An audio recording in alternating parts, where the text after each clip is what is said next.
Ассалаумағалейкум жігіттер, армысыз қазақ елі.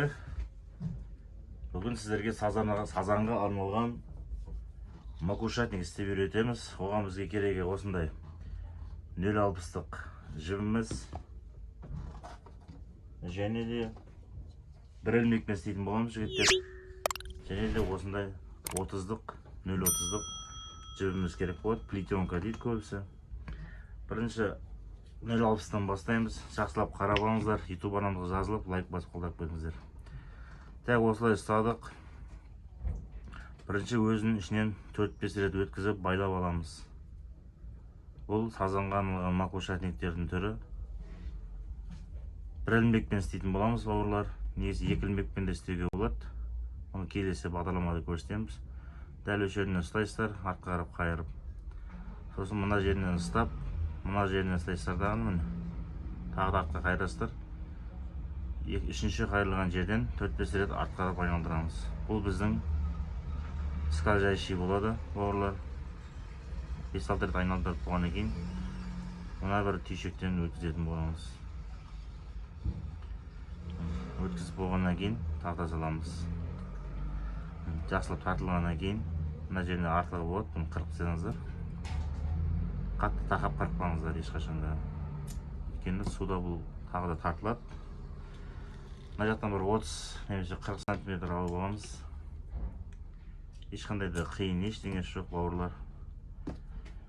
100 граммдық ауыртпалығымызды аламыз да саламыз. Стопырымызды аламыз, есін шығып барады. Бағасы 50 теңгеден ол біздің магазинде. Үйреніп алсаңыздар болады. Макушатник істеп, Шымкент қаласы Жібек жолы базарында орналасқан Шымкент фишинг балықшылар дүкені. Жалпы TikTok парақшамызда күнделікті осындай обучениелер болып тұрады. Үйретеміз барлығын. Үй жағдайында істеп алуда. Бірінші стопыр саламыз, кейін қорғазын саламыз, одан кейін тағы да стопыр саламыз. Стопырды қалай саламыз дейтін жігіттер, ортасында өзінің тесігі болады, содан жіпті өткізесіздер.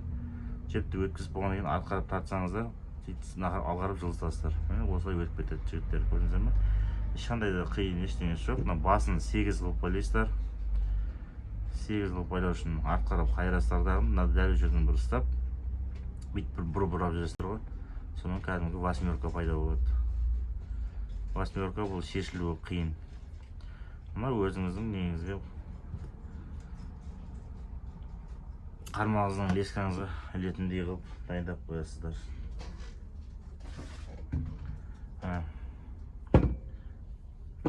Екінші плетенка не үшін керек? Бұл жерге жаңа бір ілмек байлайтын боламыз. Бір ілмегімізді аламыз.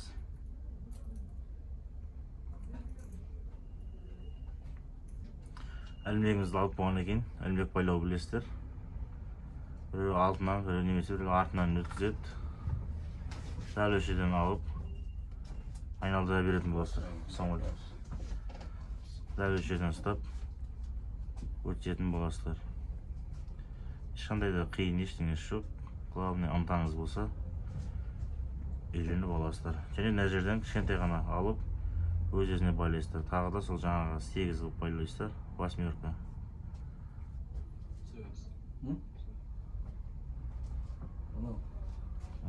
Көрдіңіздер ме? Так, ілмегімізді байлап алғаннан кейін мынандай артығын кесіп тастаймыз жігіттер. Осындай артығын кесіп тастаймыз ағана.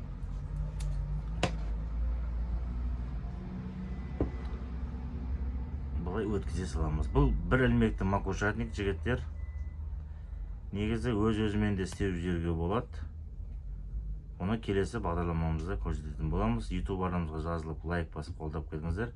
Күнделікті YouTube арнаға енді бір сабақтан салып отыратын боламыз. YouTube арнамызға жазылып, лайк басып қолдап қойыңыздар. Сазанға арналған макушатник. Келесі сабақта жымиқтар қалай салыну керек, соның барлығын айтатын боламыз.